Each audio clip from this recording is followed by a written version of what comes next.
আসসালামু আলাইকুম। আপনারা কেমন আছেন? নিশ্চয়ই ভালো আছেন। কচি লাউয়ের ডগা কি সুন্দর দেখতে।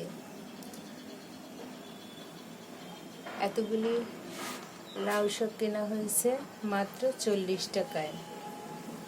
একদম গ্রাম থেকে আনা তরতাজা লাউয়ের ডগা। আর লাউয়ের ডগা খেতে ভীষণ ভালো লাগে। লাউ শাক মিম হচ্ছে একটা স্বাক্ষর, তার শাক ছাড়া চলেই না।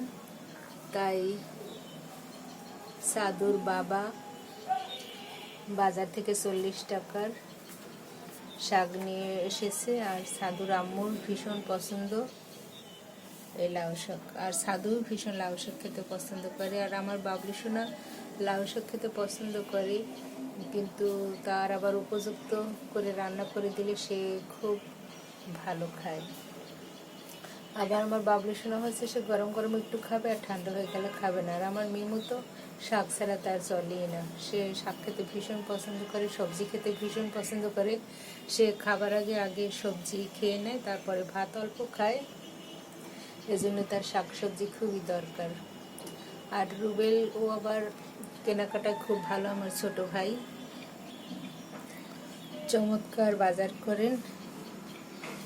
এতগুলি লাউ শাক কিনে এনে এসছেন মাত্র 40 টাকায়। আবার প্রত্যেকটা লাউয়ের ডগা নরম, রান্না করলে আরো তুলতুলে হয়ে যাবে। কতগুলি লাউ শাক দেখি তো কাঁচা খেতে ইচ্ছে করছে আমার।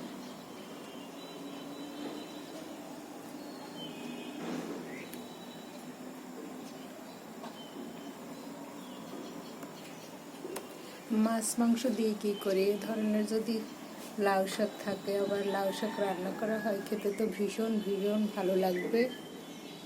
কত সুন্দর লাগছে লাউ শাকগুলি। সবাই ভালো থাকবেন, শাকসবজি খাবেন, শরীরের প্রতি যত্ন নেবেন। আল্লাহ হাফেজ।